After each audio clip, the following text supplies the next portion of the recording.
Selamat pagi anak-anak.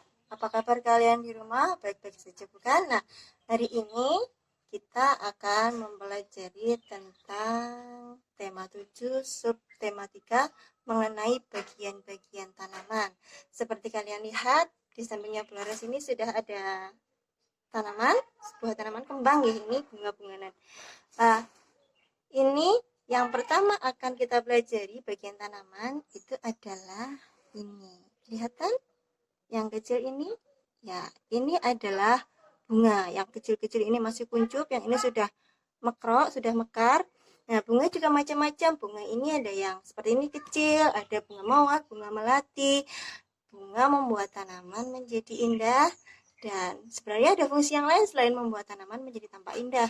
Bunga membuat tanaman bisa berkembang biak. Bagaimana caranya? Karena bunga itu nanti dia akan tumbuh menjadi buah, buah nanti akan memiliki biji. Nah, bijinya itu nanti bisa ditanam dan tumbuh menjadi tanaman baru. Tapi tidak semua tanaman berkembang biaknya dengan cara seperti itu. Tanaman sangat beragam. Ini hanya garis besarnya saja. Nah, selanjutnya adalah daun. Nah, seperti kalian lihat di sini tanamannya, daunnya kecil-kecil ya. Nih, ini bagian tanaman yang namanya daun.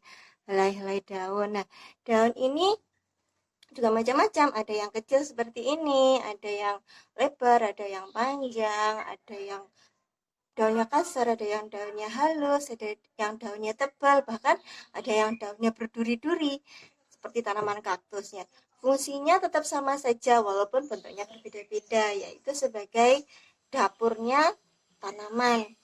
Kok disebut dapur ya? Padahal dapur itu tempat masak. Apakah daun itu tempat masak? Iya, betul sekali. Daun itu adalah tempat memasak makanan dari tanaman. Caranya adalah dengan memanfaatkan nutrisi yang didapatkan dari air yang nanti diserap akar dan dengan cahaya matahari. Kalian akan mempelajarinya lebih jauh di kelas yang lebih tinggi. Nah, selanjutnya adalah batang. Nanti saya tunjukkan lagi. Nah, selanjutnya adalah batang. Ya. Ini adalah batang. Batang tanaman juga bermacam-macam.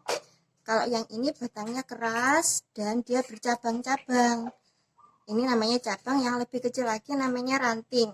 Ya, rantingnya banyak sekali. Jadi tanamannya bisa berumbul banyak. Daunnya juga bisa banyak.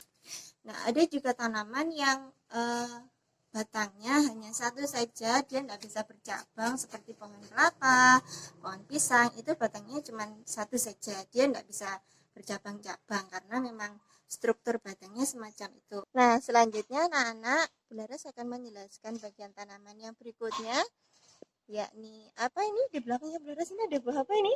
Ada yang tahu? Nah, ini adalah buah rambutan. Ya, betul sekali. Ini buah rambutan. Buah rambutannya kalau masih mentah warnanya hijau. Nah, kalau yang ini sudah hampir matang warnanya merah. Jadi supaya tanaman bisa berbuah, prosesnya dia harus berbunga dulu, kemudian dia akan bunganya nanti akan tumbuh menjadi buah kecil, kemudian buah yang lebih besar, kemudian buahnya lama-lama akan mengalami proses pematangan. Nah, kalau sudah matang biasanya buahnya akan memiliki biji yang sudah tua. Kalau bijinya sudah tua, bijinya itu nanti bisa ditanam kemudian tumbuh menjadi tanaman yang baru.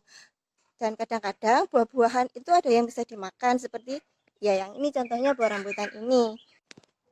Nah, selanjutnya adalah bagian tanaman yang namanya akar.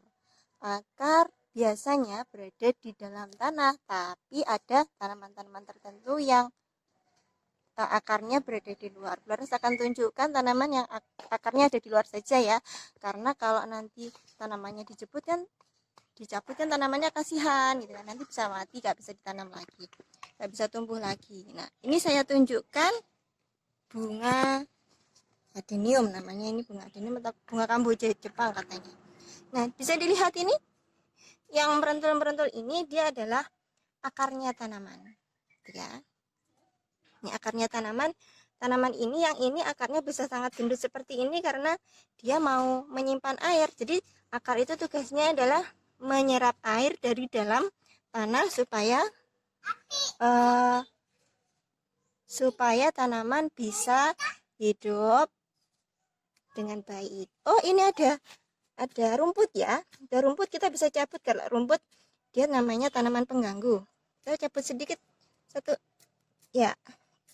Oke, kelihatan ini akarnya ada di dalam tanah. Setelah saya cabut kelihatan seperti ini ya. Ini akar ini fungsinya tadi kan mengambil air selain itu akar tanaman juga berfungsi menegakkan tanaman supaya tanamannya tidak gampang goyah, gak gampang ambruk ya. Nah, itu tadi anak-anak kita sudah mempelajari bagian-bagian dari tanaman. Sebelum saya akhiri video pembelajaran ini, mari kita ulangi dulu semuanya. Yang pertama tadi bagian tanaman ada bunga yang cantik-cantik warnanya, kemudian ada daun yang macam-macam bentuknya, kemudian ada batang, kemudian ada buah yang rasanya macam-macam bisa dimakan, terus kemudian ada yang terakhir sendiri akar ya. Itu tadi adalah bagian-bagian dari tanaman. Tugas kalian di rumah adalah ini, ambil satu tanaman, kalau bisa jangan dicabut, kemudian gambarkan bagian-bagian tanaman tersebut, kemudian sebutkan tunjukkan ya bagian yang daun yang mana, yang batang yang mana ya. Nah, demikianlah anak-anak pembelajaran kita pada hari ini. Jangan lupa tugasnya dikerjakan bersama ayah dan ibu di rumah. Selamat belajar. Wassalamualaikum warahmatullahi wabarakatuh.